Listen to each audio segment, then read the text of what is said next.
impact an asteroid in near real time, the first attempt to change the motion of a celestial body. Just wow. If we hit that asteroid, Tahira, I think we're going to see a whole new side of this team that we've never seen before. Because let me tell you, since launch, these engineers and scientists have been eating, sleeping, and breathing this mission. This center has been like a second home for them as they've been monitoring the spacecraft's health and managing everything from propulsion to the power supply, guidance, and navigation. The list goes on and on. They've run countless simulations and have rehearsed for this moment time and time again, preparing for anything, and I mean anything that could possibly happen. A quick recap of the last 24 hours. No surprise here, they've been busy. Last night, they performed the sixth and last of what are called trajectory correction maneuvers to aim DART to within 200 meters of Didymos. Then they worked straight through to this morning to make sure that all went smoothly. Then they soldiered on to get us ready for tonight. And here we are, about an hour and 10 minutes from impact, and we're now in what's called the terminal phase, meaning that SmartNav, the autonomous navigation system, is actively guiding the spacecraft as it was designed to do for its final 4 hours. I also received word minutes ago that DART has reached another critical milestone. Draco, the eyes of SmartNav, is able to detect Dimorphos. This is a major goalpost, I have to remind you, because up until now, Draco has only been able to detect Didymos, the much larger asteroid it orbits. The next major milestone we're waiting for is for SmartNav to be locked on or targeting Dimorphos. We'll get more into what that means later. Lots more to come as we draw closer to impact. Back to you, Tahira. All right. Thank you, Samson. It feels good to know that we are detecting Dimorphos. Now, before we get any closer to impact, let's get to know our spacecraft and its mission. After a beautiful launch from Vandenberg Space Force Base on November 24, 2021, DART has traveled over 400 million miles. And now, in just over an hour, we'll witness the spacecraft collide with asteroid Dimorphos in an attempt to change its orbit forever. The DART spacecraft is about the size of a vending machine and uses hydrazine thrusters for propulsion and roll-out solar arrays for power. It's traveling at about 14,000 miles per hour and will complete the last 4 miles of its journey in just 1 second. DART is on a collision course with asteroid Dimorphos, which is about the height of the Washington Monument and, more importantly, poses no threat to Earth. Dimorphos sits within a double asteroid system and is the smaller moonlet asteroid orbiting its larger companion Didymos. DART has just one instrument on board, and that's a Draco camera, which is feeding images to its autonomous navigation system, steering it straight into the asteroid. Now, teams from around the world have worked hard to get us to this moment. Samson is standing by with NASA's head of science and Johns Hopkins APL's head of space exploration. Let's check in to hear more about the journey. Thanks, Tahira. To help give us some insight into what it takes to imagine, much less attempt, a mission this ambitious, I have with me Thomas Zurbuchen, Associate Administrator for NASA's Science Mission Directorate, and Bobby Braun, Space Exploration Sector Head at Johns Hopkins APL. Thanks. Gentlemen, thanks so much for being here. Thank you. Thomas, I'll start with you. The mission, this team has been through an intense journey, years in the making, and they're now on the cusp of doing the seemingly impossible, impacting a tiny asteroid 7 million miles away from Earth with a spacecraft traveling 14,000 miles per hour. Why is it important for us to continue to push the boundaries of what's possible in space? You know, what I always think is the world is made out of a box. Those are things we know, we can use, and a large space of things that are unknown. In that large space are solutions for problems of the future. There's new research, new understanding of nature. And we at NASA, we're all about moving that boundary back, moving it back to make more things useful for us, like DART, but also understanding nature in a new fashion. That's incredible, Thomas. Well, based on what we know tonight heading into this main event, you know, what are you thinking about our chances of impact? Wow, I'm betting on the team. Betting on the team is always the right thing to do when it comes to NASA missions, whether it's this one or other teams we've had. The thing you just announced, you know, that kind of seeing that little bump there in the image of that new kind of celestial body we knew was there, but now we've have it on the camera. It's just a step in that direction. I'm very optimistic. That's awesome. What the team has planned for months, years ago is coming to fruition, and we're watching it live. Absolutely. It's just exciting. Awesome. Thank you, Thomas. Bobby, you've been through so many white-knuckle experiences. with space missions, most recently with the landing of the Mars Perseverance rover just last year. What is the mindset of the team coming to such a major moment in their career with the stakes being so high? Well, teams like this prepare for the worst, but celebrate the best. And I think we're going to have one of those best nights tonight. There are, of course, many things that could go wrong in spaceflight, but so far this team's been on top of every possible problem. They've been ahead of it, and they just need to focus and push through and go for success. That's awesome. I think from what we're hearing, the cheers coming out of the mock before this broadcast, I feel like we're on the right track. Oh, yeah, absolutely. Any pep talk or advice for the team heading into tonight that you gave them? Well, I've been in the mock several times today talking with the team. They're calm, they're cool, they're collected. I basically told them just follow the data, trust in each other, trust in themselves. You know, they've prepared for this moment for years, and so they know this better than anybody. And as a team, they're going to get through this successfully. That is awesome. Thank you both. That's great words of wisdom for moving forward in space, and it seems like the team is in good hands with themselves. All right, Tahira, we're attempting the once unthinkable, but the team has prepared for this moment. Now to keep a steady course on this last mission-defining leg. Back to you. All right, thanks, Samson. I mean, it is incredible what the teams are pulling off tonight. This is a first-of-its-kind mission, testing a way to one day save our planet from a hazardous asteroid. Now, we asked astronauts aboard the International Space Station to show us how this technique works in microgravity, and they had some fun with it. Now, before we get to the video, I urge you to keep a close eye on Shane. He's going to be in the blue shirt and standing in for Asteroid Dimorphos. A white object is about to come crashing into him. That's our spacecraft. You'll notice how the impact of the crash moves Shane's position in space. This demo, much like DART's test, relies on the energy transfer from a collision to change the motion of an object. The method, which is called kinetic impact deflection, is the technique DART will test at 7:14 p.m. Eastern. Let's take a look. So what I'll do, Shane's going to be the asteroid, and I'm going to be the NASA DART mission. Or this CTB, more exactly, is going to be a spacecraft. I'm going to try to throw it, and we'll look at the effect of that mass coming at him and the kinetic energy transfer from the CTB to Shane. Shane will be perfectly stable. It's not an easy task. You ready? All right, here it comes.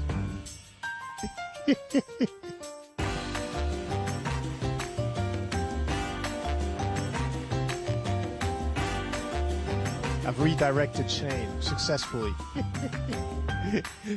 Pretty good. All right, now back on Earth, we're taking your questions live in just a few minutes. Send them in using the hashtag Planetary Defender and stand by. It's time now for our first status poll update. Let's head to Samson to check in on DART's progress. Samson, how are we looking? Hey, Tahira. We are entering the 60-minute mark until impact, and as you noted, the team is about to conduct a poll, which is essentially a status update to check that key systems are in working order. We're talking Draco image quality, smart nav, guidance and navigation, ground systems performance, everything that's anything to do with getting us to impact. All right, I think the poll is about to get underway. Let's start to listen in.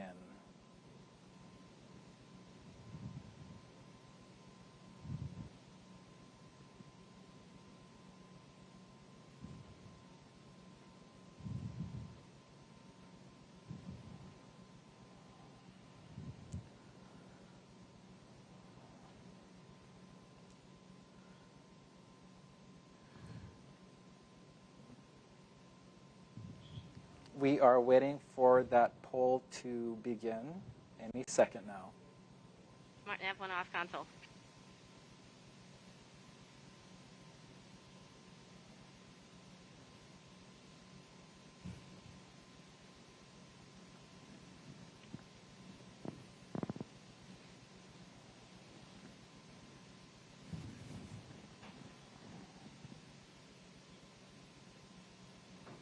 Waiting on that first poll of the evening. There will be two polls, one at 60 minutes, which is now, and one at 30 minutes.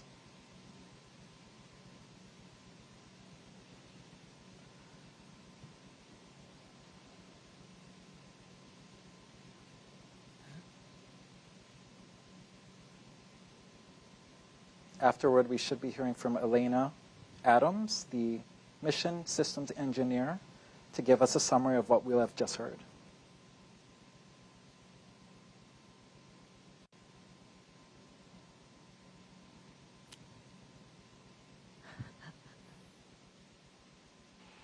All right, folks, we're an hour prior to impact. Woohoo! And we're seeing Dimorphos, so wonderful, wonderful. All right, let's do our poll. Image quality? Let's start with you.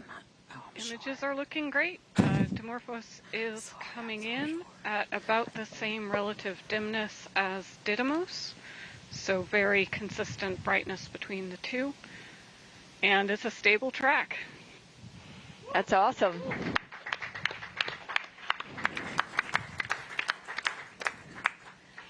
All right, SmartNav? SmartNav is looking good. We're sitting at about 30 meters of projected miss distance. There is no movement right now on the bars for doing a maneuver, but we do expect that when we transition in about 10 minutes that we'll see a maneuver at that point. Yeah, that's great. And at this point, because we have a stable track, we do expect to transition over at that correct. time. So that's really good. Whew, that's good. All right, GNC. GNC is nominal. We're ready to burn. That sounds good too. And maneuver. All right, let's see. Autonomy. Autonomy is nominal. Heaters are cycling and no more fault rules. All right, DSN. DSN looks good, and we don't see any sign of rain, and ESA looks good as well. That's good. And then ground system. Ground system is nominal, and we have a clear vision of Dimorphos on the image display now. Yes, it looks great. Thank you, guys. All right, one more poll after this, but in the meantime, we're going to hopefully transition at 15 minutes to locking. So stand by.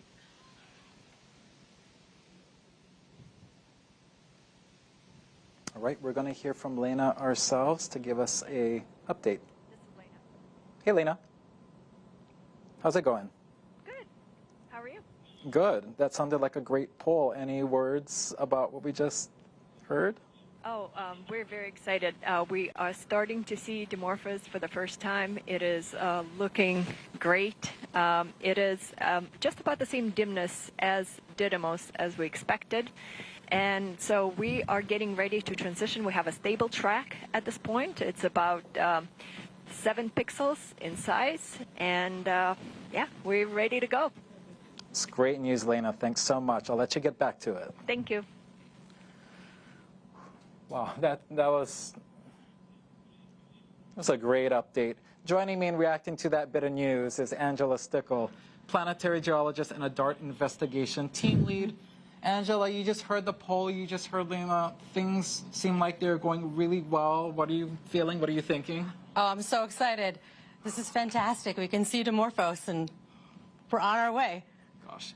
Basically, we just got to keep humming along, right? Right. It's awesome. Heading in. Gosh, well, let's quickly talk about the next major milestone that's ahead of us, locking on target with Dimorphos, which could happen as early as 10 or so minutes from now. Right now, SmartNav is still targeting Didymos, right? But locking onto Dimorphos means, all right, Dimorphos, you are bright. You are consistently bright enough. I'm ready to start targeting you. Can you dive into what that means a little bit more? Yeah, exactly. So SmartNav is looking for bright parts of the image, and so as Dimorphos gets closer and it's brighter and bigger, SmartNav will just target onto it as opposed to Didymos, and we'll be on our way to impact. That is awesome. Thank you, Angela. That's very cool stuff. Good luck with the rest of the evening. Thank you. Great. And while we wait, we want to invite you to celebrate the life of an important member of our DART team. Pulling off extraordinary events requires extraordinary people, and Ray Harvey was just that. A leader, an engineer, a friend. Ray devoted his life to making the impossible possible. Tonight, we pay tribute to DART's former mission operations manager. Ray Harvey was our mission operations manager for DART, but I've known Ray since I've been at the lab, which is about 14 years. As a young engineer, having people like Ray was actually extremely important because you could go ask Ray a question. He would tell you a joke, but he would also give you an answer, so you didn't feel awkward asking questions. You would just feel good coming out with more knowledge, but also you had fun in the process. I've known Ray probably since I started working here almost 25 years ago, and he was always like a good mentor and a sounding board for anything we were doing. I think everybody learned something from Ray, his leadership skills, how to treat people, how to work as a team. Ray was a pretty amazing person. Even though he was fighting this terrible disease, he made it a point to be involved in all the rehearsals and all the activities going on DART. He led the mission operations team to the last few days of his life. He was really hoping to make it to the end of this mission. He meant so much to this team and to getting us to this point. It represents so many years of hard work of him and also the team, but him leading that team. And so the DART spacecraft is a tribute to Ray. We are hoping that this experience kind of goes out to Ray and to his family. We will really miss him, and we already miss him.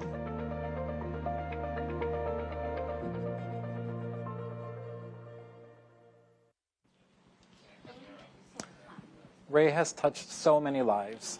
Even in the short time that I knew him, he was so generous with his knowledge, and he made you feel like you belonged.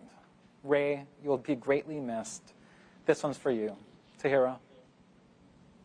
Thank you, Samson, for that beautiful dedication. Now, if you're just joining us, we're under an hour away from the DART spacecraft's head-on collision with Asteroid Dimorphos. DART's mission is a test of a planetary defense technique that could one day save humanity. Rest assured, the test poses no threat to Earth. The spacecraft is almost 7 million miles away from us right now, and you're watching a live stream of its approach to Dimorphos. It takes about 45 seconds for the images you're seeing in the DART cam to make their way back to Earth. Any moment now, we should learn if DART is ready to commit to impact.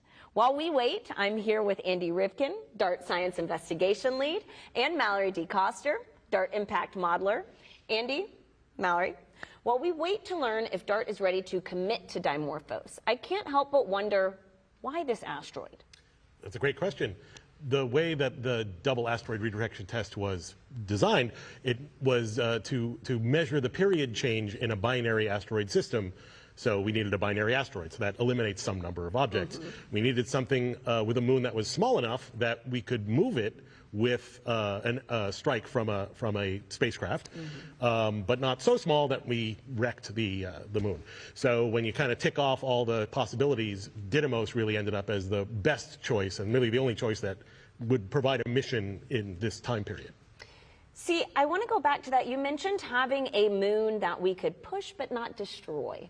Could you, now in pop culture a lot, we see that, you know, oftentimes the idea is to just totally try to demolish the asteroid. Why have we chosen to not test that technique this time? Yeah, the conventional wisdom for planetary defense is that you don't want to disrupt an object and blow it into a zillion pieces, but you want to keep it intact and just move it all as one piece. Because if you move it all in one piece, then you can keep track of it a lot easier. If you blow it into a million pieces, then some of them might still Earth, and you don't want to miss a thing. Yeah, we might have more issues then. So we know that we have the perfect test subject. Mallory, now can you help us understand how, if mission success, DART's mission tonight can help improve models for mitigating hazardous asteroids in the future? That's exactly right. So we stand to learn a lot from this DART impact. DART is both a technology demonstration as well as a really big science experiment. So from a technology standpoint, we're going to see if we have what it takes to autonomously navigate a spacecraft into a relatively small celestial body, something the size of a football stadium, that's pretty far away from Earth. From a science perspective, we get to perform one of the largest and fastest impact experiments that man has done. Something that could never be accomplished in a laboratory here on Earth. So we're going to learn how these large sizes, these fast impact velocities, and also these sort of extraterrestrial asteroid materials respond to deflection. Wow, I mean, there's so much about tonight that we don't know, and it seems like your fun is just getting started, right, until after impact. So Mallory, Andy, thank you so much. And tonight, ground-based telescopes aren't the only one watching the action. A small CUBE satellite built by the Italian Space Agency was deployed by DART 15 days ago and has been in the area to give us a bird's-eye view of impact. Here's more on Licia Cube. Licia is a 6U CubeSat of the Italian Space Agency participating in the DART mission, and it's also the first Italian satellite operating in deep space. Licia Cube mission objectives is to support the DART in documentation of the impact effects, in particular in terms of the ejecta of materials that will be released from the asteroid surface after the impact, and also imaging the non-visible side of the asteroid during its flyby. Licia Cube will acquire images using its two different cameras, Leia, a panchromatic camera, and Luke, an RGB camera. Therefore, we can better understand the nature of the asteroid Dimorphos impacted by DART. By means of our Scientific Operations Center in SSTC ASI, we will distribute and process the images in order to make them available to the entire team.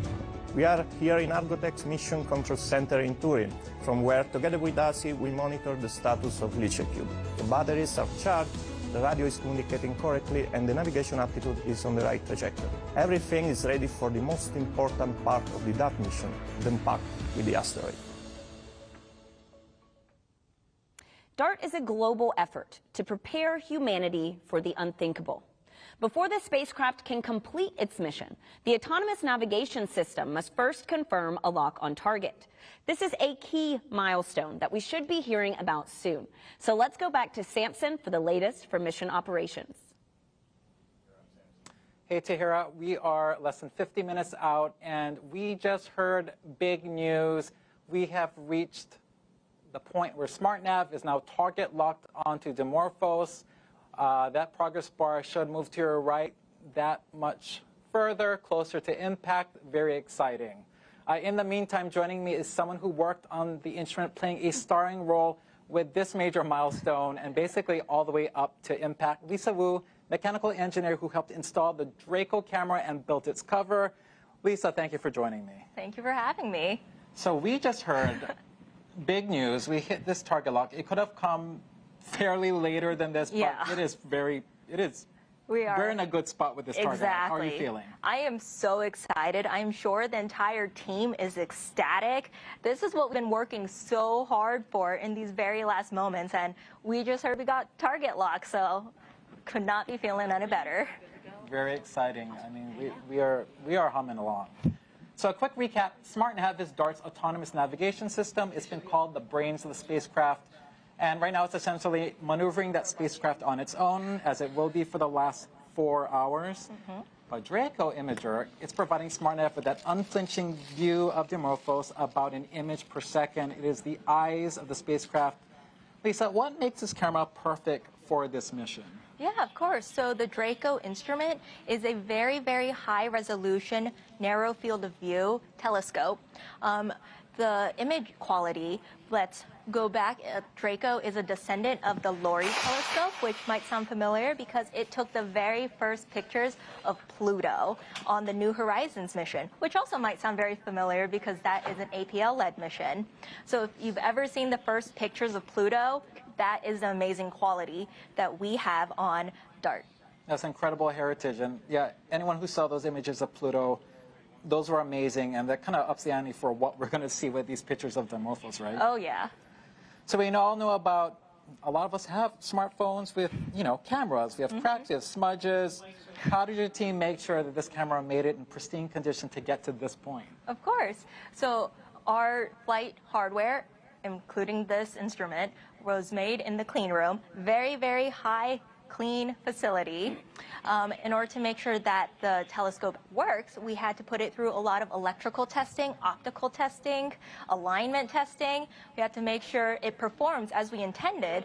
And then not only that, you have to take this instrument and put it through all the environments that it will see through space. So we put it through vibration testing, thermal vacuum chamber testing, all to make sure that it performs and it will survive through space. That's amazing. Test, test, test, and test again, right? Yes. This is how we get to a stage like this. That is Exactly. awesome. That is great. Thanks so much, Lisa. The number of astounding technologies that are on board this spacecraft is amazing, but doing the impossible requires nothing less than the astounding, right? Mm-hmm. All right, Tahira, we have the technology. Clearly, we have the talent. Now we wait for history. Back to you. All right, thanks, Samson. It feels good to know that we have locked on target Dimorphos. Now, earlier we asked you to send in your questions by using the hashtag Planetary Defender. And I am joined now by two real-life planetary defenders. We have Kelly Fast and Lucas Paganini, both from NASA's Planetary Defense Coordination Office. Let's dive into what you want to know. So, Kelly, Lucas, before I get to social media questions, we actually have a special question from a familiar face, especially if you're into football. So let's take a moment and hear from him. What's up? I'm Joshua Dobbs, quarterback for the Cleveland Browns, and I have a question for NASA's DART team. On the field, I have to use precision passing in order to get the football in the hands of my teammates, and at least I can see where they are. For NASA's DART team, how are you able to aim a spacecraft at an object so far away? You know, that's a really good question, Kelly, and I mean, we haven't really done this before. How can we aim? Right. At well, something and that far? but I have to say, Joshua does in a few seconds what we've taken, years to do. Just as he has to throw it where he knows that the player will be, throw his football where the player will be. DART needs to end up where Didymos and Dimorphos will be, and so that was learned from astronomy, looking at through telescopes, calculating the orbit, and then the people who launched DART to its destination navigated there. So there's just a lot more calculations involved, which Joshua does in his head. Yeah. And then there's this autonomous navigation. It would be like he had a football that could navigate itself. Yeah. And so we have that to lean on that he doesn't. And so that's what helps get to that destination. All right, nice. I mean, it's very impressive. And so we have another question from Jonathan on Facebook, who wants to know, how can a small satellite like DART be able to impact something as big and heavy as an asteroid and actually move it? Right. And it's all about momentum, right? We have this tiny asteroid of about 160 meters, the size of a football field. And then you have this spacecraft, which is about 500 kilograms. So it's all about momentum, right? You have this massive asteroid and this tiny spacecraft. And how do you move it? It's all about mass and velocity. Since we don't have enough mass in that spacecraft, we have to really impact it hard, and that's why we're impacting it at 4 miles a second, which is outstanding. Which is amazing. And I mean, we're actually going to get to watch impact live take place. And so that gets me to my next question. We have Metal Money on Twitter who asks, what is the size of the blast on the asteroid? Kelly, could you explain a little bit about that? Well, and that's something that we're hoping to find out from this mission, because there's physics and calculations, but actually when you're dealing with a real asteroid that we haven't seen close up before, and what type of material might be on the surface, what the structure is, this is something that, like Lucia Cube, we hope to see as Lucia Cube flies by, to see what that blast was, how large it was, which will help those who are doing the modeling of how effective the impact was, and in changing the orbit, what all figures in, what Lucas just talked about, the mass and the velocity, but then also maybe that blast that is seen afterwards, the plume of material that we're hoping to see from Lucia Cube. So how does tonight's mission play into the work that y'all do in NASA's Planetary Defense Coordination Office, Lucas? Yeah, I would start by saying that this is a very important test. We're going to know if this kinetic impact is an effective technique to use in the case that there would be any potential asteroid en route to Earth. So definitely, for me, that's the most important thing about this test.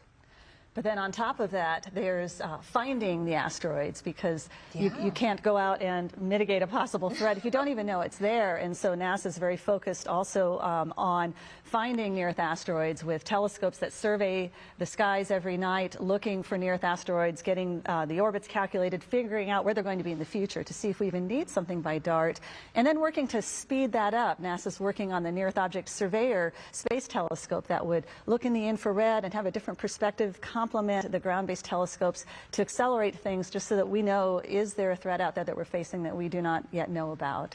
Wow, I mean, it's incredible just to know the work that is already being done. It's good to know that we're building off of it, but it's good to know we've already got some people watching the skies. Yeah. And so I have our next question from Alan on Twitter, who asks, how long does it take for pictures to reach Earth?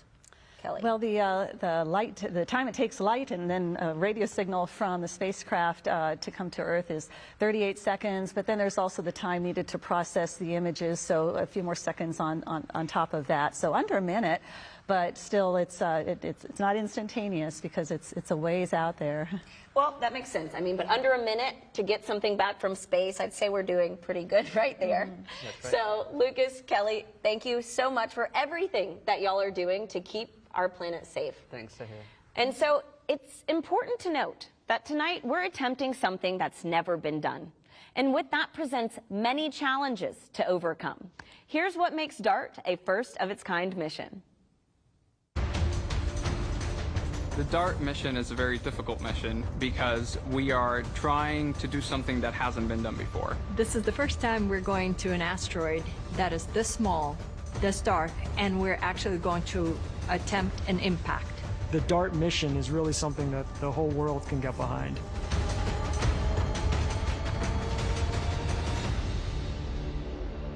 We're doing this mission to prove that we can deflect an asteroid if we find one that is on an impact course for Earth. We are trying to hit an asteroid 163 meters wide, which is about the size of the Washington Monument, while flying at 6 kilometers per second, which is like going from New York to DC in about a minute. There is no chance that this asteroid could ever hit Earth. It's a very small asteroid. It's only about the size of a small football stadium, and it's almost 7 million miles away from the Earth. That's 28 times the distance between the Earth and the Moon. There's kind of a limit on how much mass you can launch into space. You know, rockets are only so big. So our spacecraft is only the size of a golf cart. Draco is the primary instrument on the DART spacecraft. It is the camera that is going to be imaging the Didymos system as we approach. When we first see the asteroid through Draco, it's just going to look like a pixel. There's a star tracker on board that takes images of the stars and compares them to a known catalog to determine which way it's pointing in space. It poses the biggest risk because very, very small errors in this measurement can spell the difference between success and failure. And those measurements are going to be fed into the SmartNav algorithm that's going to be making the autonomous course correction commands that will put us on an intercept course. There is a very small probability that we don't hit the asteroid. Even if we do everything right, our sensors work well, our spacecraft is doing well, we are looking, we're finding the asteroid, even then, we might still miss. We're trying to teach a computer how to recognize an object we've never seen before. And the way it does that is by taking pictures of the asteroid and then interpreting where it is in space and guiding itself to it. The spacecraft is controlling itself. SmartNav is guiding the spacecraft. And we have very limited ability to respond in that time. So it has to do it all by itself. And at about 2.5 minutes out, we cease all maneuvering and we coast until we hit the asteroid. It is going very, very fast towards the asteroid, traveling at 6 kilometers per second. 200 times faster than a car on the freeway. So when we hit, all of that mass, all of that momentum pushes the asteroid. Even giving it a small nudge will allow it to change its course. But if we did see an asteroid on track for Earth, this would be enough of a deflection. It's like a bittersweet moment. Yeah, all this hard work just got destroyed, but that was exactly why we put it all together. Of all the endeavors that we do for space and in space, this is probably one of the ones that one day will be the most important thing that we've ever done. In the future, I hope that DART can teach us what ways work and what ways don't work for planetary defense. Because it is humankind's first demonstration that we have gained the knowledge and the technology to be able to protect the Earth from an asteroid impact.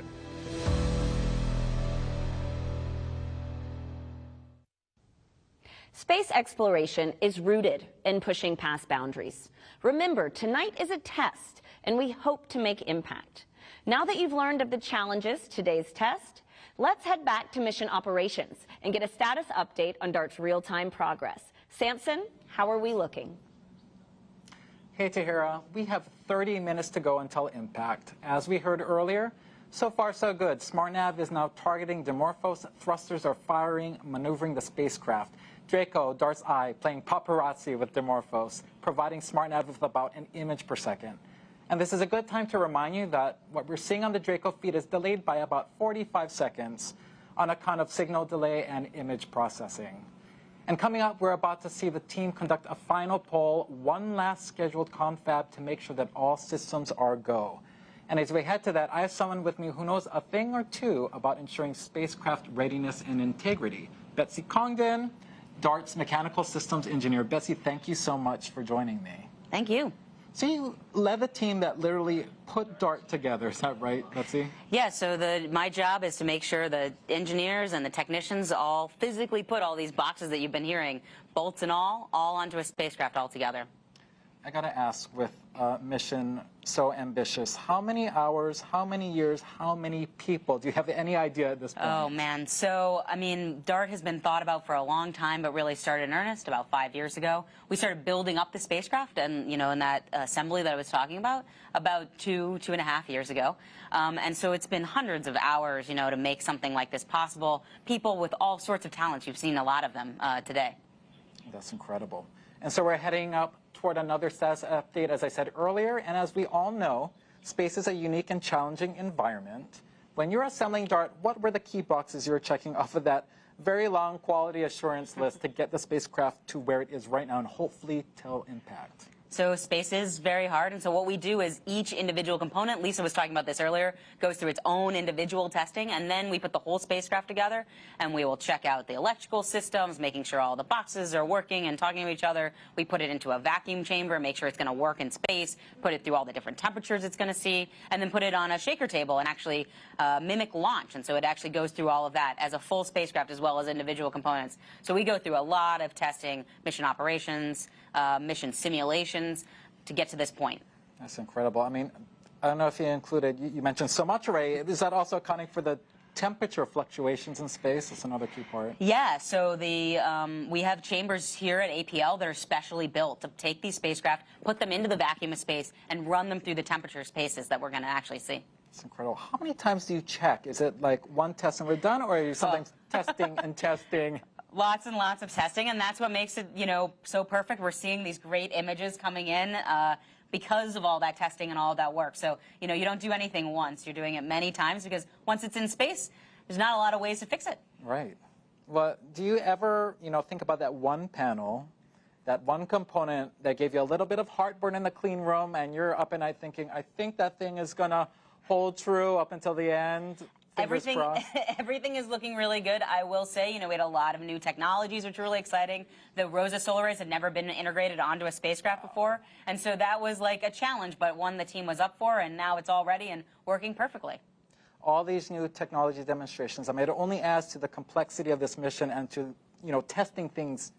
I wouldn't say even more so, but it's just as critical. With new technology, everything has to be so to make sure it comes.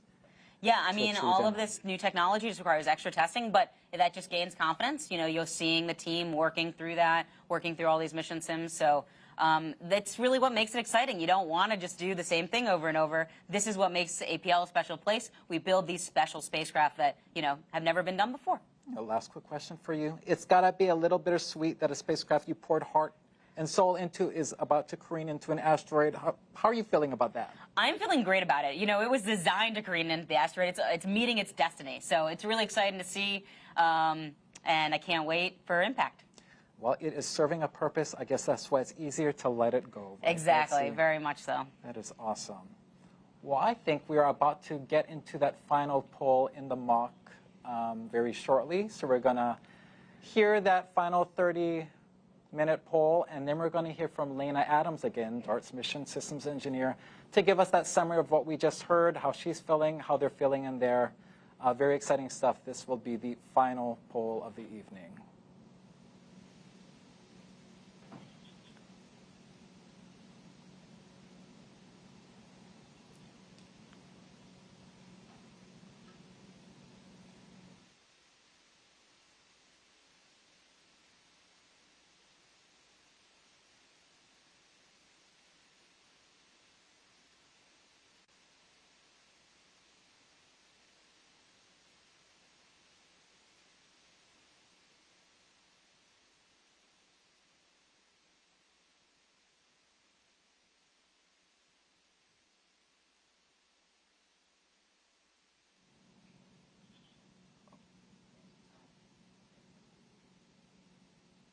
We are awaiting that final poll. This is DART MSC on DT Mock. It is time for the last status poll. Yes. We're about, what, 7,000 miles from Dimorphos at this point, so yay. All right, image quality. How are we doing? Still looking very good. Dimorphos still tracking along that same brightness predict as Didymos. That's great. All right. Maneuver complete. Yes, thank you. All right. SmartNav. SmartNav is looking nominal. We are at under 30 meters of projected miss distance right now. Yeah, it's looking really good. Look at that. That's looking fantastic. Very excited. All right, GNC. Yeah, GNC also looking good. We've been very excited to do those burns, so we've been waiting a long time. Oh, this is great. Autonomy. Autonomy is green. The heaters are cycling nominally, and we've had no new fault rules firing. Okay, wonderful. DSN. DSN is green, and ESA is green. Got plenty of margin.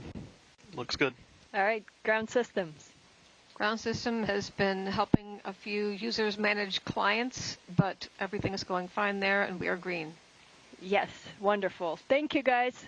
Completes the poll.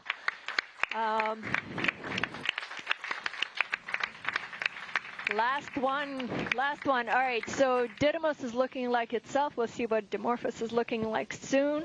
In the meantime, we're going to transition to precision lock at 20 minutes. That's our next milestone. So thanks all.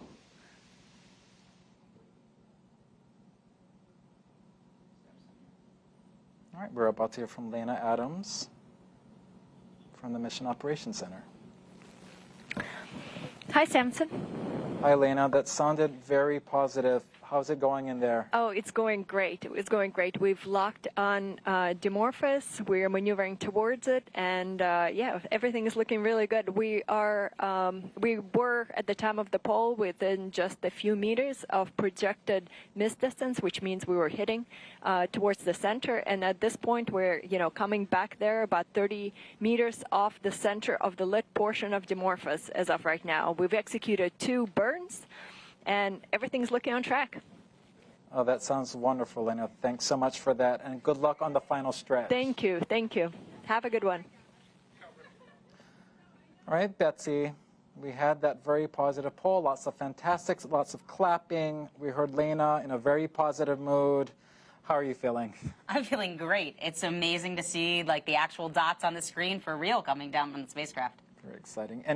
Any words of encouragement for the team? I mean, obviously, they're doing a great job. They've practiced a ton, and we're ready. Go DART. You've heard it all loud and clear, Tahira. All systems are go and we remain on track for impact. And like Betsy just said, go DART. Back to you. All right, what an exciting update, Samson. You just heard it. All systems are go. Mission operations confirm the spacecraft is on track for impact. But in order to hit the mark, the test must first locate its target. That's why Johns Hopkins APL engineer Michelle Chen helped develop new autonomous navigation techniques that will ensure a bullseye. Let's take a look. Never in my life would I have thought I would take a couple $100 million spacecraft and crash it into an asteroid. My name is Michelle Chen, and I lead the team that is responsible for the autonomous navigation of DART spacecraft to hit an asteroid.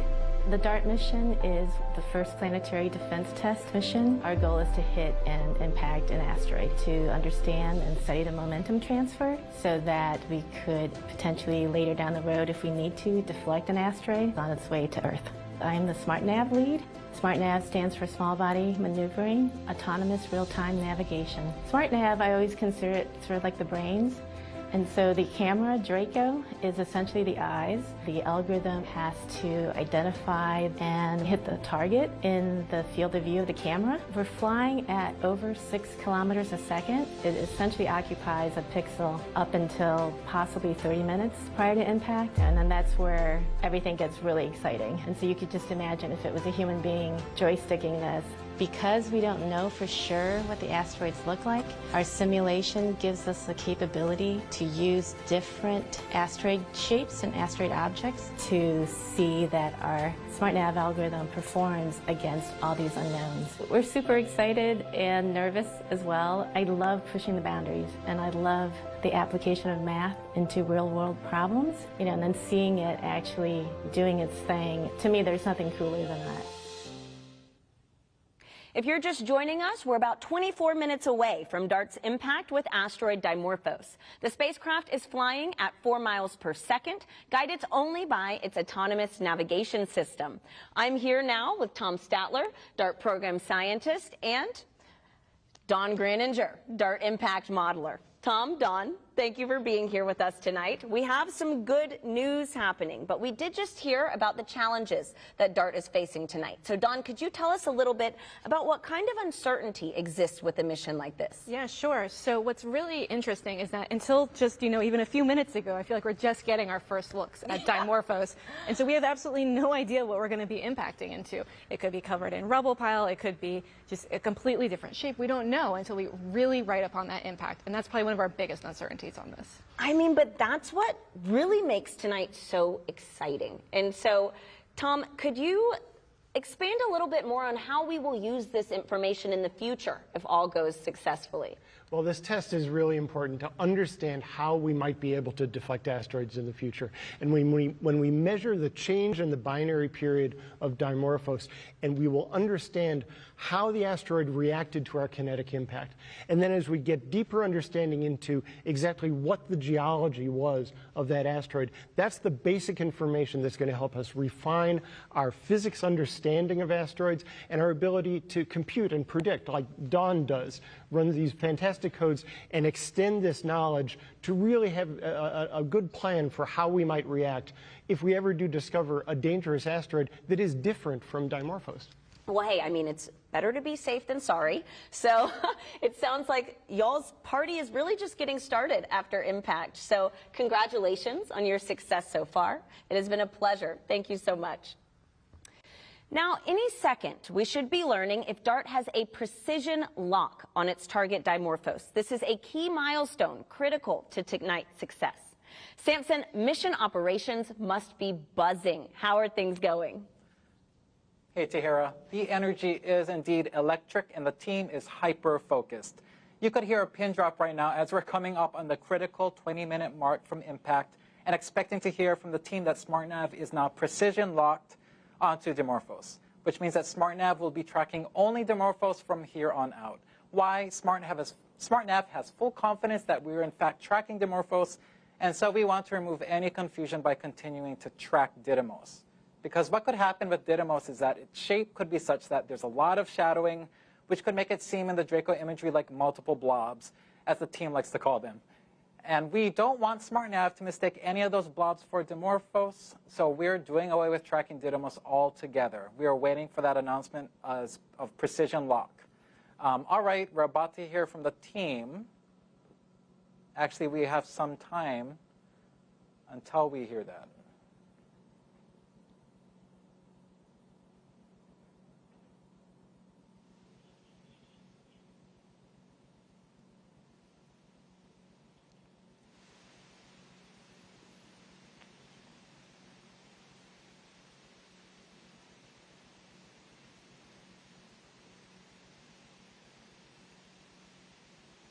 And now let's listen in for that confirmation of precision lock. All right, we expect to be in precision lock soon.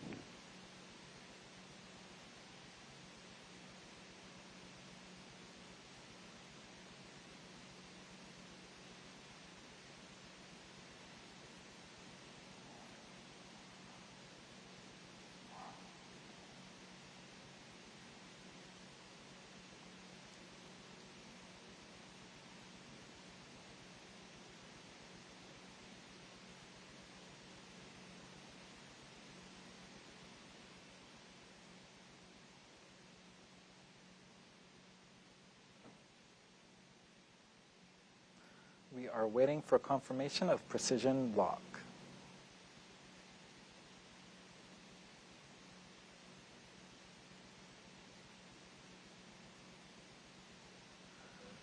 MSC, this is SN5. Go ahead, SN5. We are precision locked and still tracking Dimorphos. Yes.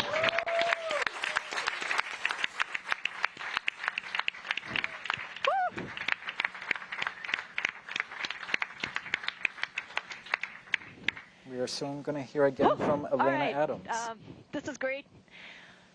This is DART MSC on DT Mach.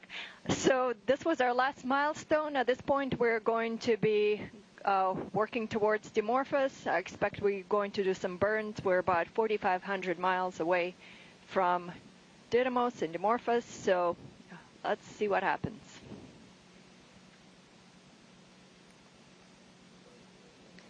Groundstar 41, FC2. Right, joining me now to react to that bit of good news is Lindley Johnson, NASA's Planetary Defense Officer. Lindley, you heard Lena, we are now precision locked, a lot of applause, things are looking good. And we are now headed for the moment of truth. How are you holding up? Oh, I'm doing great. You know, the team's been doing great. The spacecraft's doing great.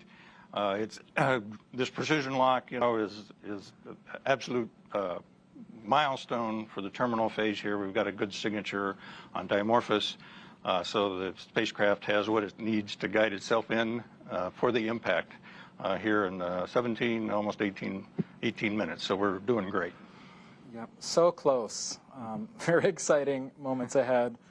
Now, we can't say this enough, and I know you've said it so many times, but it's worth repeating for viewers that Dimorphos is not a threat to Earth, nor will it be after impact, right? No, that's right. This asteroid system is still almost 7 million miles away from the Earth. It's at its closest point in the orbit right now to Earth. So from this point forward, it's going to be moving away from Earth. So there's no chance of anything here. We've got to look for all the other unknown asteroids out there still to find what the hazard really is. Thanks so much, Lindley. I'll catch you on the other side of impact. Okay, if you can. Back to you, Tahira.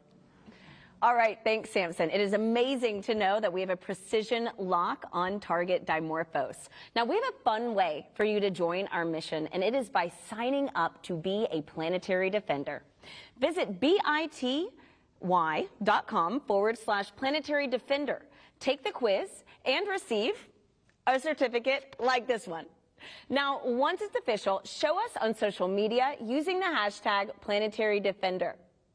Now, telescopes from around the world are observing tonight's impact to ensure that how successful we are at changing the asteroid's orbit. They'll be measuring this success. And you may be wondering, how does that happen? Let's go behind the scenes with astronomer Nick Moskovitz at Lowell Observatory, home to the telescope that discovered Pluto, to see what's in store for DART.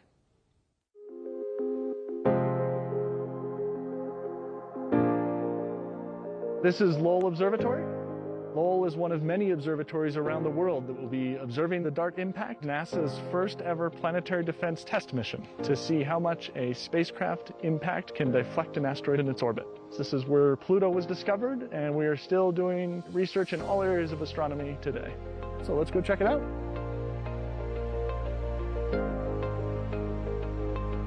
This is the Pluto telescope, the telescope that was used to discover Pluto almost 100 years ago. So here we are at the Clark telescope. This is where Percival Lowell sat to observe Mars.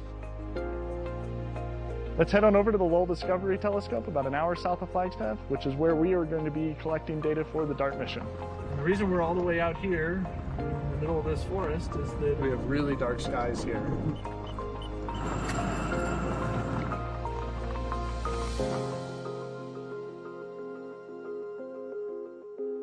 And this is the Lowell Discovery Telescope. This is what a 4.3 meter telescope looks like. This is what we will be using to study Didymos and Dimorphos in the days and weeks after DART impact. The DART spacecraft will be hitting an asteroid called Dimorphos. It's special because it's a binary asteroid, which means a satellite around a larger asteroid called Didymos. And DART will actually be hitting Dimorphos. And what we will be measuring is how much DART changes the orbit of Dimorphos around Didymos. So this is an important test for planetary defense mitigation strategies in case we ever have to do this for real. The Lowell Discovery Telescope is one of many telescopes around the world which will be used to study Didymos and Dimorphos. It's really a global coordinated effort. And what we're looking at here is a large 4.3 meter primary mirror that's in the middle of the telescope tube here. Up at the top is a secondary mirror. The secondary mirror up top there is what is focusing the light down onto the instruments and allows us to take images with the camera that's located down at the bottom. This is maybe one of my favorite hidden rooms at the telescope. We're like standing inside the telescope, underneath the telescope, 100 tons above your head, held up by this and this, which is cool. It's sort of, as you can see, the highest peak around here, just over 8,000 feet. And come up here for sunset. It's, you know, sun setting right there. It's perfect. For DART, we're going to be collecting images of the night sky. And typically an observer would be here in front of one of these consoles controlling the instrument and taking images like these as they're coming in off the telescope. DART is really a sort of before and after experiment. We need to understand the system before the spacecraft intentionally impacts, and then we have to understand what the outcome of that impact event is. As we watch from the Earth, Dimorphos will pass in front of Didymos and behind Didymos. What we will be doing with those images is measuring the brightness of Didymos in those images and looking at how that brightness changes. And those dips in brightness allow us to measure when these eclipses happen and measure the orbit period of Dimorphos. And so you have essentially a fixed star field here. All the white dots are stars of different brightness, and moving through this field is Didymos and Dimorphos, which again, we can't distinguish them as discrete points of light, but we have that small object moving through the field of view. So after impact, we will then be able to go back and start observing intensely, looking for those mutual events, those eclipse events of Dimorphos passing in front of and behind Didymos. And on each one of these frames, we're measuring the brightness to assess whether or not it's undergoing one of these events where Dimorphos is passing in front of or behind, and using those to determine the orbit period of Dimorphos around Didymos. This is such a cool experiment. It's such a singular experiment. Using the ground-based telescopes like this one and others around the world to watch the system and see how it's affected by this impact event, because that's really what's going to give us the answer to what did DART do at the time of impact. And that will be exciting to see how that evolves over the days and weeks following that impact. All right. After a 10-month, 470 million mile journey, DART is just minutes away from making history. A truly global effort, this mission has brought together people from around the world, united under one goal: to find a way to protect humanity from a hazardous asteroid if one were ever discovered. Now, usually NASA spacecraft are intended to operate for many years or even decades, but not DART. DART was built to be destroyed. DART is a mission of firsts, proving that a spacecraft can autonomously seek, find, and approach a target in space that's so far away we don't even know what it looks like. It also marks the first time humanity will have moved a planetary body in the universe. I said that correctly. Now, at this point, the spacecraft is controlling itself, making small maneuvers to ensure it's lined up with its target. DART is speeding through space and will cover the last 4 miles of its journey in just 1 second. Coming up, we'll hear the final updates from mission operators and witness the big moment live from space. Samson, you have the best seat in the house. How are we looking? You're right, Tahira. Front row tickets to the biggest event in town, and things are looking good. We are T-minus 10 minutes to impact, and DART is precision locked onto Dimorphos and zooming down the home stretch. Now, we have a lot to cover in the time we have left, and I'm thrilled to have with me Lori Glaze, Director of NASA's Planetary Science Division, with me for the ride. Lori, such a pleasure to have you. Oh my gosh, I am so excited to be here and really happy that we are here in this final 10 minutes. We are almost there. Well, you were just in the thick of it with the team up until a few minutes ago. What is the atmosphere like in there? I can only imagine. It's really, it's great. I mean, they're excited. Every time there's a marker that we meet a milestone, everyone is cheering and very excited. But there's also almost a sense of a calm confidence that with every milestone, everything's going, as planned. We're found and we locked on the target as planned, pretty much at the right time. They're looking at the brightness and the reflectivity of the object, and it's more or less what they expected. Everything is performing as expected, and so there's a lot of cheering and happiness, but just kind of a sense, hey, we've been planning for this a long time, and we've got it. We've got this. We've been planning for this. We can hear applause left and right throughout this evening, all good signs. What are they focused on at this critical juncture, Lori? It is basically years of planning, 10 months of making sure we get to this point after launch, and they've been juggling a lot. Is there anything in particular that they are glued on as we enter this moment of truth? Yeah, so the main thing they've been watching is getting to that point where we could do the precision lock, where we had good enough signal coming back and enough confidence in where we are relative to Dimorphos that we could really do that precision lock onto the target. And it's hands off now, right? We're not, the spacecraft is going to drive itself, and really focused on that, that point where they could be precision locked. And they're also thinking about looking at and reassessing continuously what's the probability of miss, right? As you get closer and closer, that probability should get smaller and smaller, and it is.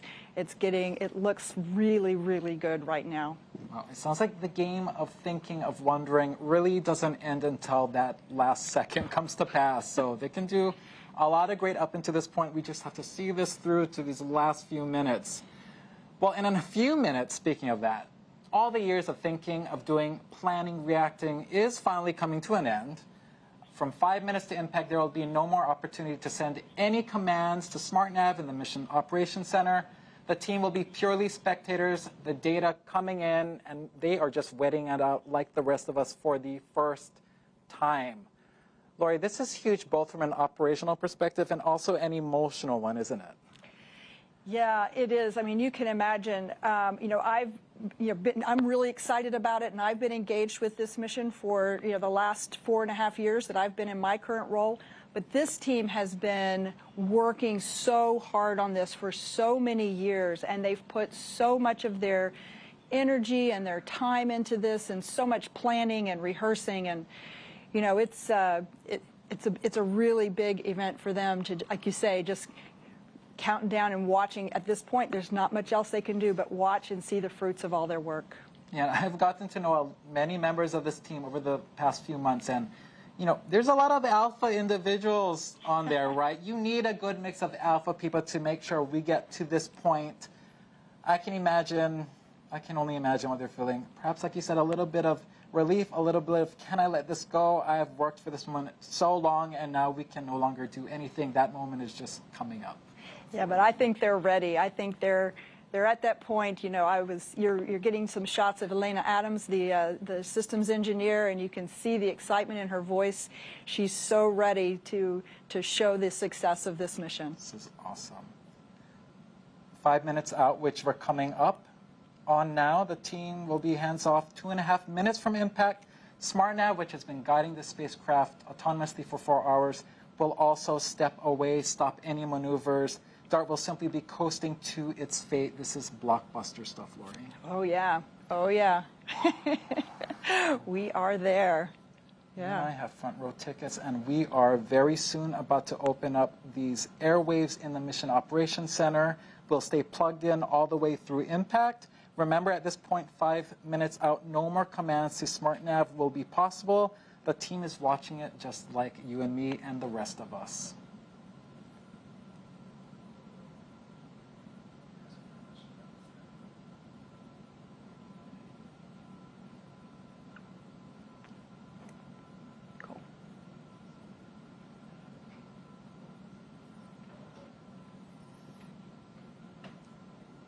All right, we've reached 5 minutes from impact. The final command opportunity to SmartNav has passed, and the team is simply watching that data stream in just like we are. Also remember, there is a 38-second lag for the data to travel to Earth, and also an additional few more seconds for image processing. It's important to note that.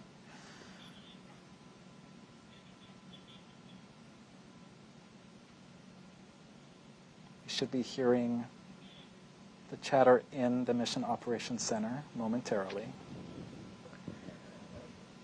This is DART MSC and DT Mach. 5 minutes till impact. 5 minutes till impact. We are at 1,100 miles away.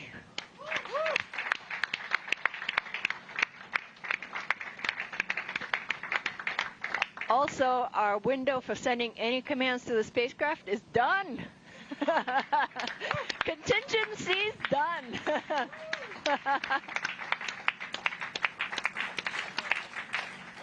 This is a great vibe in that Mission Operations Center right now, Lori. It really is. They are so excited.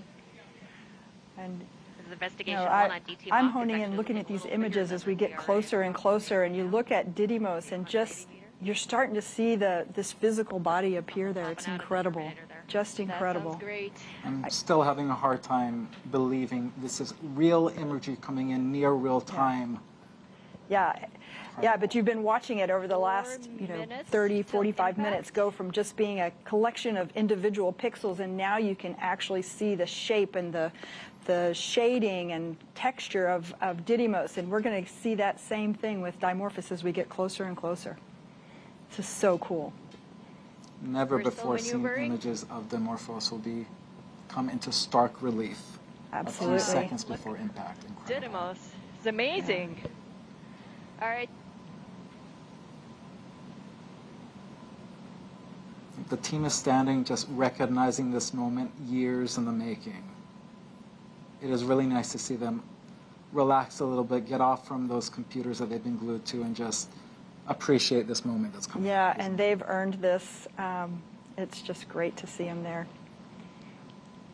This is so cool. Lori, we hit another major milestone. We are now 2.5 minutes from impact, and SmartNav has stopped maneuvering the spacecraft. DART is now coasting toward Dimorphos, and we hope into the history books.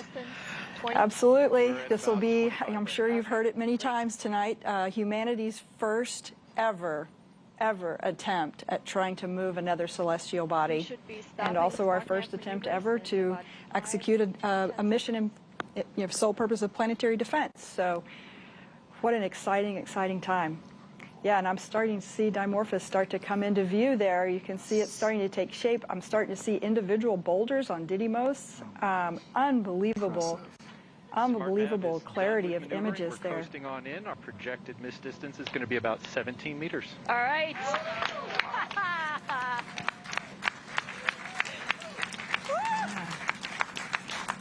All eyes on this event. Space telescopes, ground telescopes from every continent on Earth. Yeah. Yeah. All right. 2 minutes out. Does not look like one single rock to me. Oh, boy, we're getting close. 14,000 miles per hour, Lori. 14,000 miles per hour, and remember, 45 minutes ago, 55 minutes ago, we couldn't even resolve this object in space, and now we are, you can see us zeroing in right on target. And we're now dropping the clock, and we'll go by loss of signal to confirm impact. Right. Yes. Imagine we'll get that loss of signal, and then we'll hear from Lena Adams again, and letting us know that we've been successful. I feel like that'll be a crystal clear signal. I think so. I think we're starting to see more resolution. In fact, look at that. Didymos has even gone out of the view. We're now just seeing Dimorphos. This is remarkable stuff.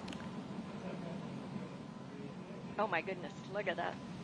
Looks like control system settling down. Angular rates look really good. I think we're going to get the investigation team some good pictures. Wow. No, come on, we can do better than that. Yep. Starting to see those individual boulders there. You can see shadows of the various rocks on the surface. Impact. It's amazing, guys. Oh my goodness, look at that. Unbelievable. Yeah. Looks to me like we're headed straight in.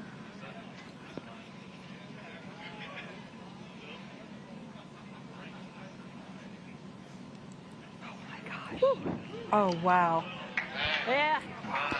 Oh my goodness. 8, Yeah. 7, 6, wow. 5, 4, 3, 2, 1. Oh my gosh. Oh, wow. Awaiting visual confirmation. All right. Let's see. We got it? Waiting. And we have impact. A giant leap for humanity in the name of planetary defense. Woo. Fantastic.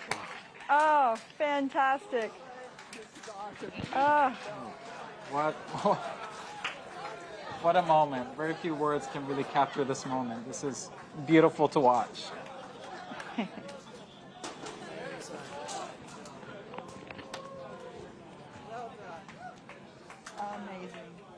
Amazing. What a team. What a team and what an accomplishment. Team. A few weeks ago, they had their last dress rehearsal. They were getting emotional at the dress rehearsal. They're like, this is crazy. We're getting emotional. This is not the real thing. I can only imagine what they are feeling right now. Yes. Well, you can see them there on screen. They're all pretty excited. Wow. Hearing impact, the curtains close on Draco feed. That raw joy from the team, years of hard work and the weight of expectation lifted off their shoulders. This is amazing. Fantastic.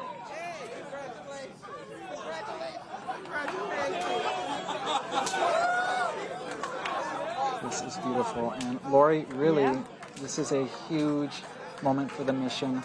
Lots more work needs to happen in the days, weeks, Absolutely. Now, as I always say, it's one of my favorite missions. Now is when the science starts. It just starts now. Now that we've impacted, now we're going to see for real how effective we were. We're going to train all of those ground-based telescopes on the Didymos Dimorphos system, and we're going to make measurements that will help us determine just what its orbit looks like now relative to what it was before. So it's going to be great. Very cool. All right, this is when science, engineering, and a great purpose, planetary defense, come together, and it makes a magical moment like this. Yeah, really. Absolutely. And you can see so many people there that have made this happen. The team of APL engineers that have really poured their souls into this mission. Lori, any last words to mark this historic moment? Oh. We're embarking on a new era of humankind, an era in which we potentially have the capability to protect ourselves from something like a dangerous, hazardous asteroid impact. What an amazing thing. We've never had that capability before. Thank you so much, Lori. Those are poignant last words. Tahira, history has been made. Back to you. Wow, I mean, what an exciting day for the DART team. And in case you're keeping score, humanity 1, asteroids 0. Now, I'm here with Nancy Chabot, DART coordination lead. Nancy, talk about a moment to catch on camera. What is going through your head right now? I mean, I'm just thinking, wow, that was amazing, wasn't it? I mean, those images, you just got closer and closer, and sort of we've been planning for this moment. We've been talking about it for years. At APL here, we've been working on this since 2015, and I knew, I've been talking, this is the images that we're going to see, and they're going to be spectacular. And I think even then they exceeded my expectations of just zooming in like that, and you know, it really is just such the team accomplishment, and to get to this moment over so many years. And I don't have to talk about it as coming anymore. It's happened now. We have done this. It's happened, and it is just incredible that as humans, like, we have done this. We did this. And Nancy, do you have anything you... I don't need to say anything to the teams because I know everybody like me is really proud to be part of this, right? Proud of this thing that we've been working on for years, you know, and even before 2015, internationally, people wanted to do this. People wanted to take this first test. And then we finally did. Partners across the United States. We have actually 28 countries represented on our investigation team of scientists, telescopes on all 7 continents, everybody doing their part to make this moment happen. I know I'm really honored to be on this team, and I know other people on the team feel the same way. As you should, Nancy. And I mean, there's a lot to celebrate here tonight. And so now that we have confirmed impact, can you let us know what's next for this mission? Well, I mean, I think I'm still taking a moment here, because this is a big deal. And this was a really hard technology demonstration to hit a small asteroid we've never seen before and do it in such spectacular fashion. But I know other scientists on the team, like me, are already pointing at those images, being like, did you see that boulder? Did you see that smooth area? Did you see the shape? What does that mean? And Lychee Cube is like flying by right about now. They're close approach, like taking images, and they're storing them, and we'll get those in the next days. Telescopes here and in space are looking. They're looking at the brightening of the rock that's thrown off from that spectacular collision that we saw, and this is going to go on for weeks. And so there's still a lot of excitement to come, but nothing to take away from this moment. Yeah, this is just the beginning. It looks like everybody is celebrating here in Mission Operations. I think I just saw Bill Nye there. And so it is a huge day for this team, but also for humanity. You know, Nancy, you mentioned earlier about some of the international collaborations.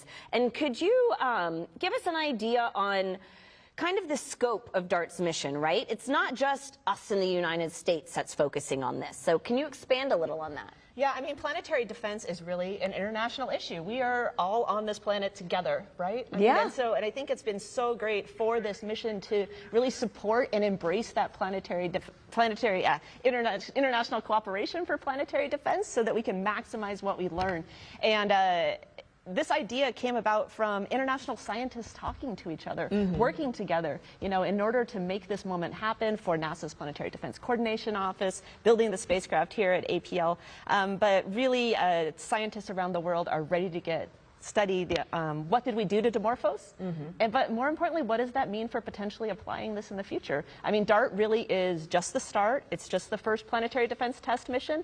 It was spectacular, and it's accomplished, and we'll figure out how effective it was. That's really what we're going to learn in the next weeks to come.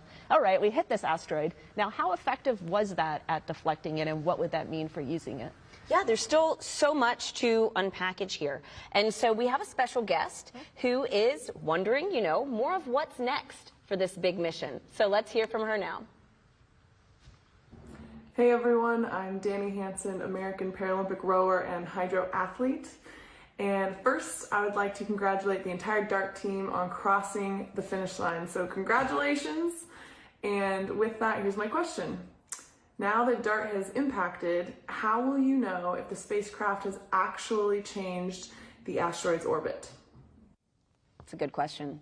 Yeah, I mean, so this is a double asteroid system. So all we've done here actually is change slightly how Dimorphos goes around Didymos, right? And the telescopes on the Earth have studied this for years. So we knew it used to be 11 hours and 55 minutes.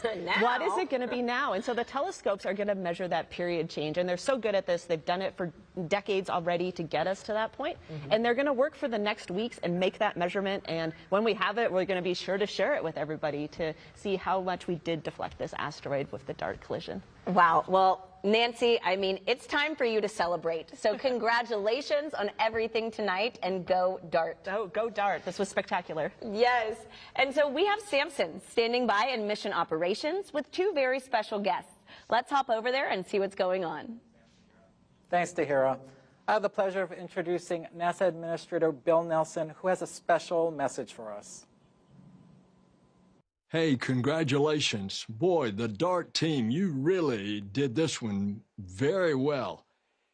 It's been a successful completion of the first part of the world's first planetary defense test. And there were years of hard work. There was a lot of innovation and creativity that went into this mission. And I believe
at least 40 minutes. Yeah. Yes, this is the setup. And I will probably call you again after 40 minutes because we need to switch a camera. Right now, this is a piece camera. And after 40 minutes, this is a piece camera. Not our camera. This is our live view. This is a pool. Yeah, so after 40 minutes, the camera will be switched to AFP. So I have to call you so that you can put up a label, a snap and saying like, it's gonna stop for a while. And after we switch the camera, I'll call you so that you can put it back on. So is the signal and the sound and everything's fine? Cool. Thank you. Please share it with AP and AFP. Cool. Thank you. Cheers. Bye.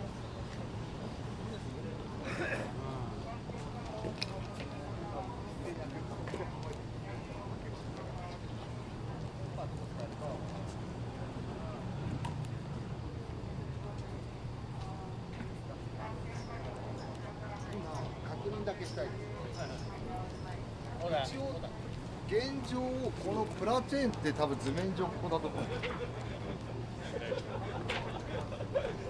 聞こえてた。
これは先に多分動かすというか、コストがなかなかあるから、動かしながらもやってやっちゃっていいですよ。空く配信の人だけワゴンで行った方がいい。はちょっとワゴンでまあ任せますよ。一連で。で、ファンレゴでは開けられるようになって、多分そうだったんだけど、9時で子供入ると子供バーンと100回人が行きます。そしたらもう子供ずっとバーン回収した。ちょっと今成り行きでオーダー。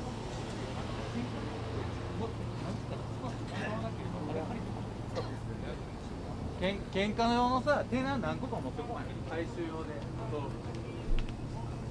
それに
と思いますけど、今とりあえず入れる作業だけでいっぱいいっぱいなので。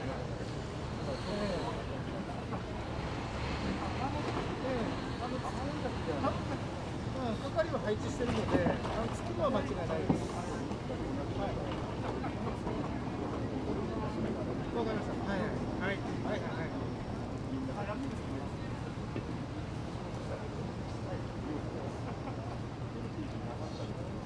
本当に確かに。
シュートかけると思うんだよね。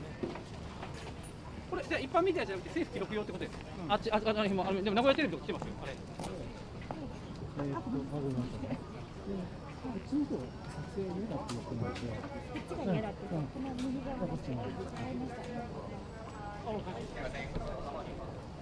そこちょっと変なことになっちゃうんですよ。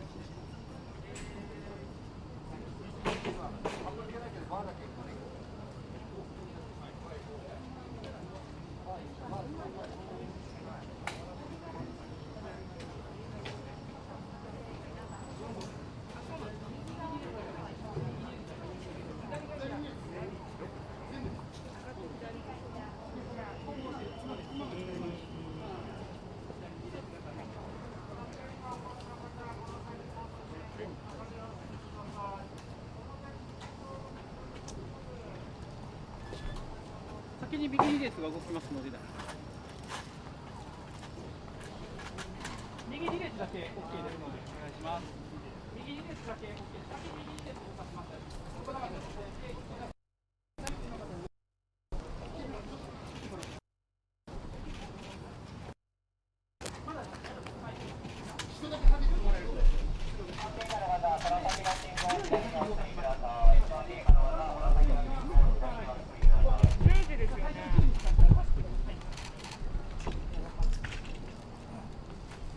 最初の10人だけです。これから動く20人のうち最初の10人だけですよ。ち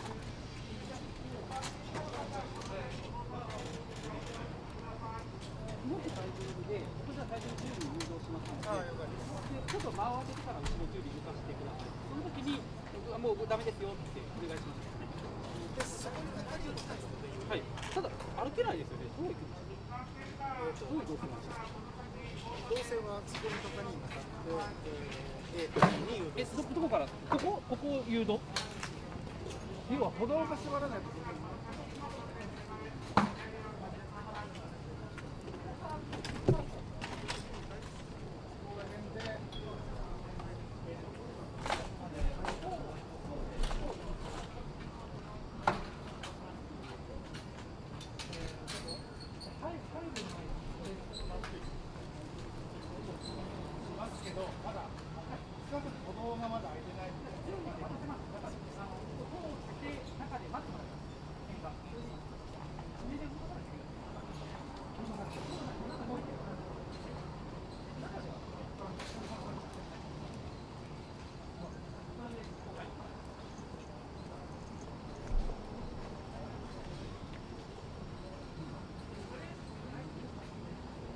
少しこちらの方でも大丈夫です。動線にちょっと離れますので。すみません、ちょっと逆光になるかもしれない。はい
こっちが丸ですね。で、こっちがダメですよ。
こちらから見て右側の最初の10人です。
の準備ができ次第、はい、取らない、もう取らない、はい、取らない、僕は了解取ってないので、はい、はい。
はいよ。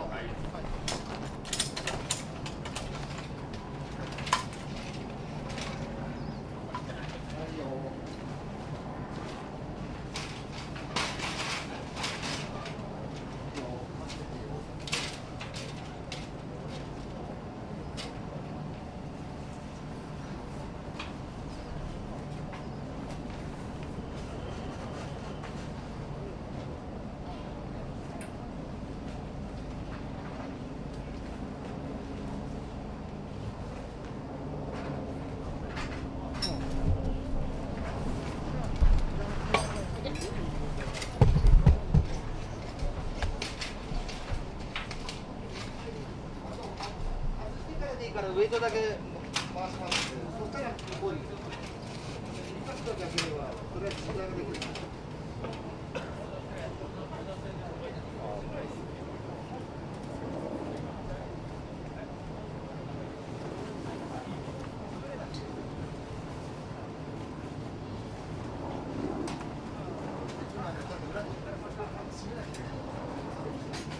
最後、適温で決めるから。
岸田首相、安倍首相の国葬をやめてください。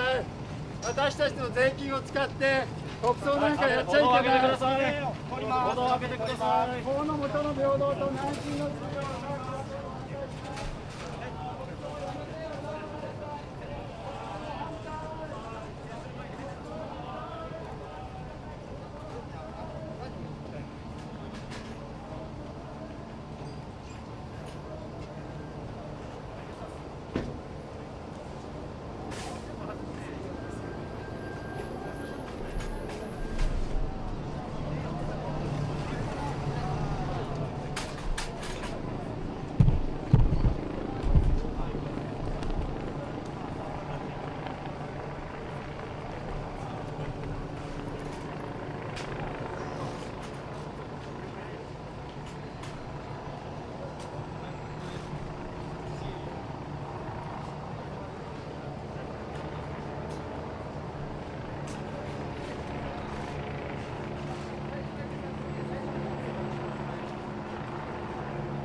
戻してもらって。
あ、そうなんですか。はい。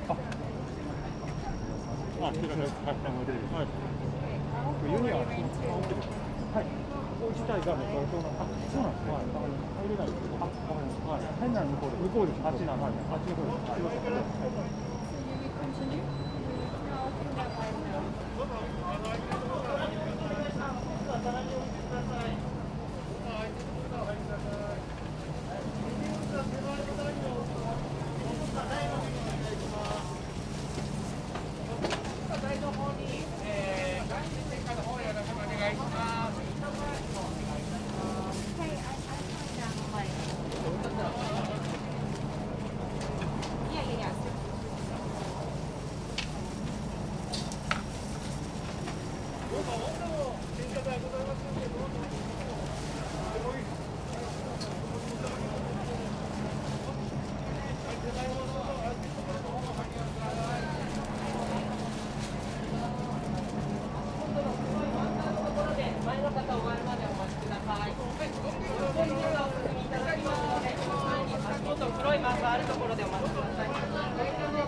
観客。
ゼロにしないと間引くかね。これ一回止めます。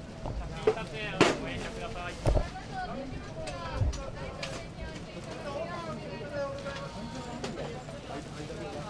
こう降りるか。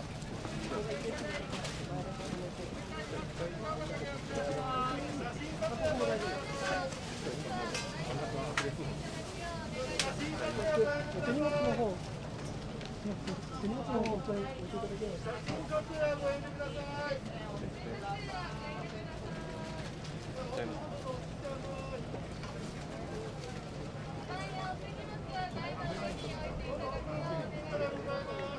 写真撮影はご遠慮ください。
は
遠慮ください。いただきますようお願いいたします。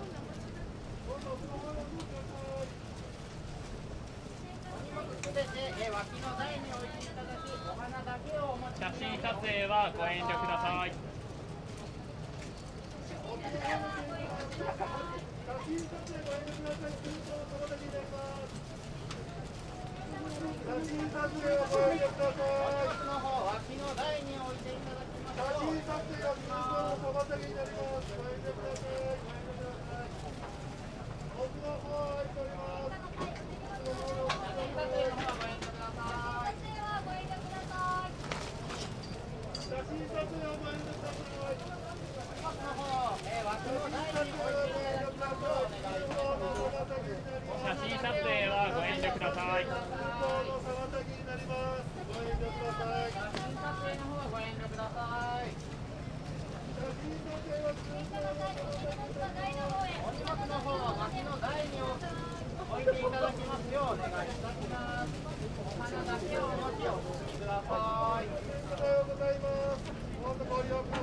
ださい。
撮影はご遠慮ください。献花台の写真撮影はご遠慮ください。写真撮影の方はご遠慮ください。どうぞお並びください。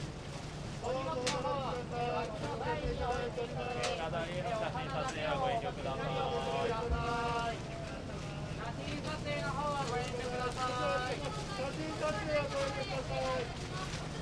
写真撮影の方はご遠慮くださ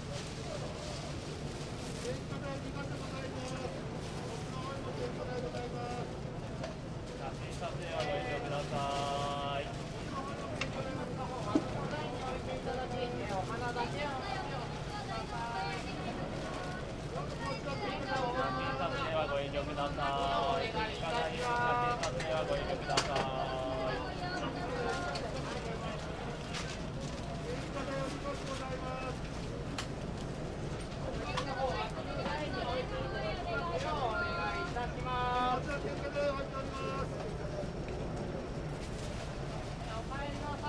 忘れ物なきようお願いいたします。帰りの際は忘れ物ないようお願いします。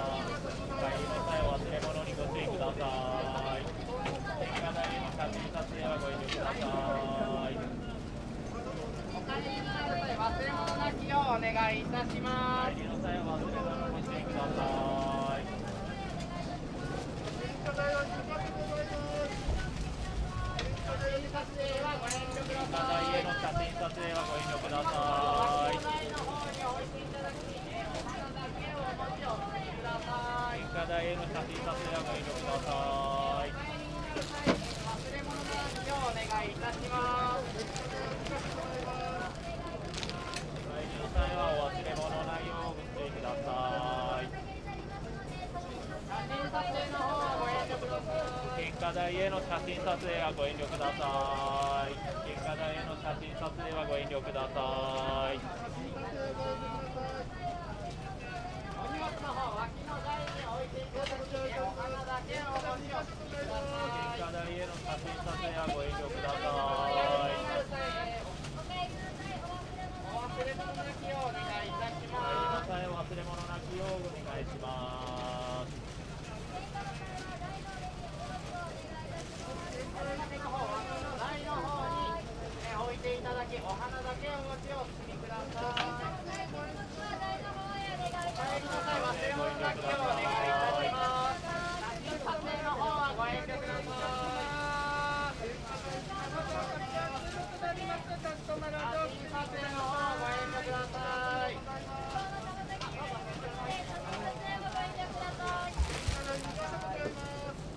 お荷物の方脇の台に置いていた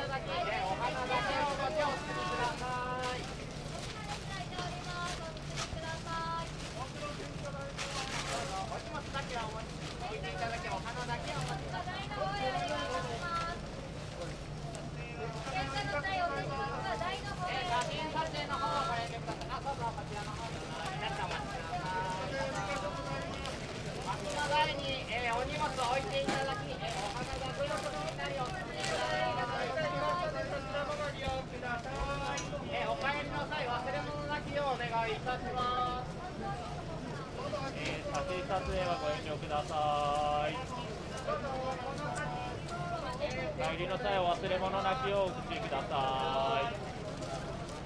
お荷物の方は脇の台に置いていただき、お花だけを立ち止まらないようにお願いします。お持ちになりをしてください。ご遠慮ください。帰りの際は忘れ物なきようお願いします。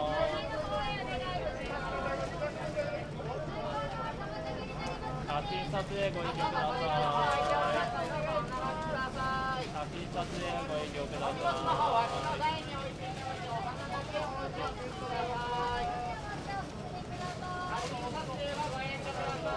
ご遠慮ください。お帰りの際は忘れ物なきようお願いします。お荷物の方脇の台に置いていただきますようお願いいたします。お帰りの際は忘れ物ご注意ください。お帰りの際忘れ物なきようお願いいたします。お帰りの際は忘れ物なきようお願いします。写真撮影ご遠慮ください。お荷物の方脇の台に置いていただき、お花だけお持ちになりお進みください。ご遠慮ください。写真撮影ご遠慮ください。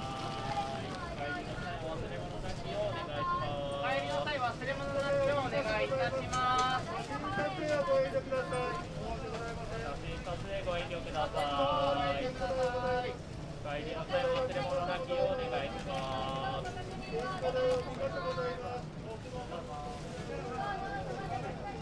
の方脇の台に置いていただき、お花だけを撮影はご遠慮ください。写真撮影の方はご遠慮ください。どうぞこちら置いておりますのでご利用ください。お帰りの際は忘れ物なきようお願いします。写真撮影はご遠慮ください。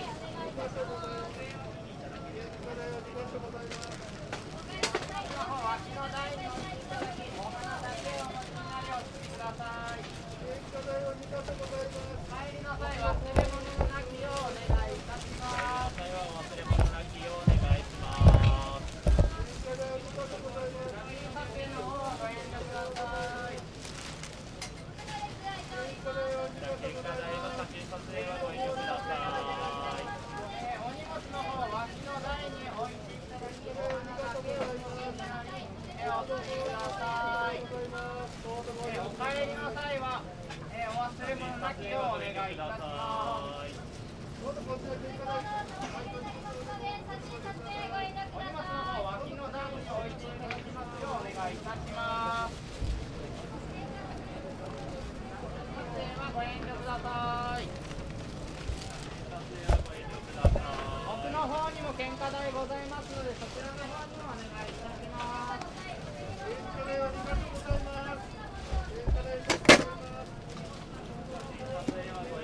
お帰りの際忘れ物なきようお願いいたします。写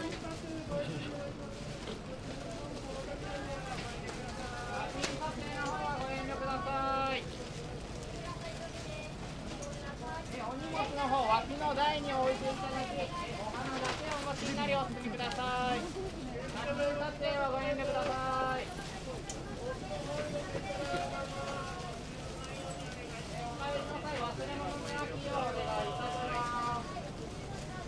写真撮影の方はご遠慮ください。お帰りの際は忘れ物ご注意ください。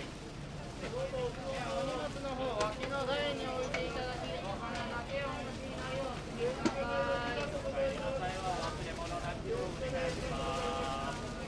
お帰りの際忘れ物なきようお願いいたします。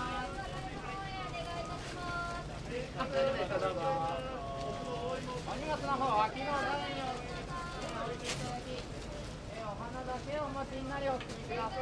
写真撮影はご遠慮ください。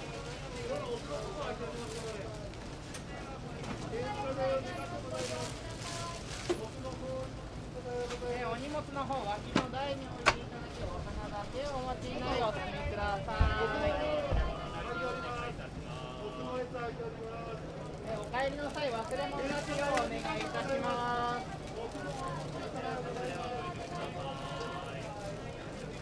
写真撮影はご遠慮ください。どうぞお並びください。どうぞお並びください。写真撮影はご遠慮ください。写真撮影はご遠慮ください。どうぞこちらも空いてますのでどうぞ。お荷物だけ脇に置いていただきますようお願いいたします。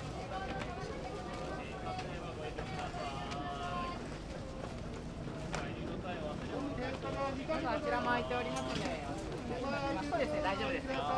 お荷物だけ脇の方にお願いいたします。お花だけをお持ちお進みください。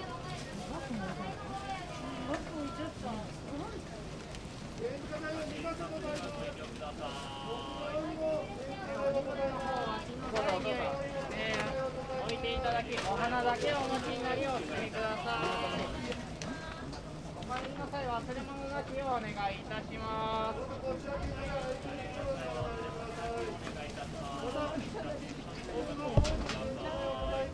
どうぞこちらも空いておりますのでお並びください。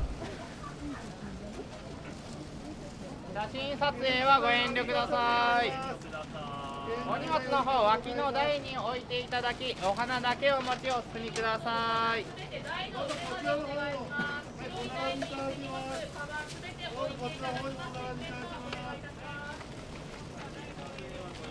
の際、忘れ物なきをお願いいたします。写真撮影はご遠慮ください。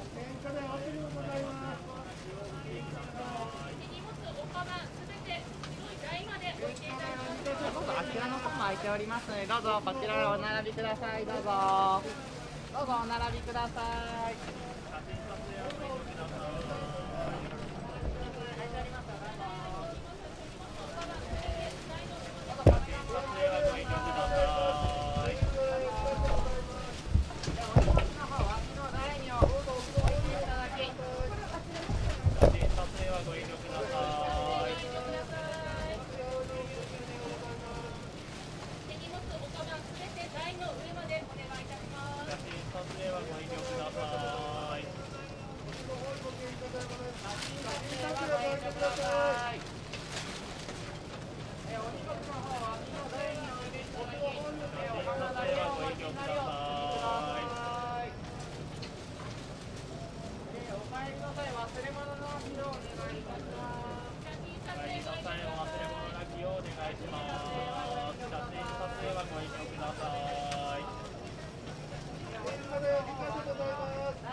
お帰りなさい。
忘れ物なしでお願いいたしま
す。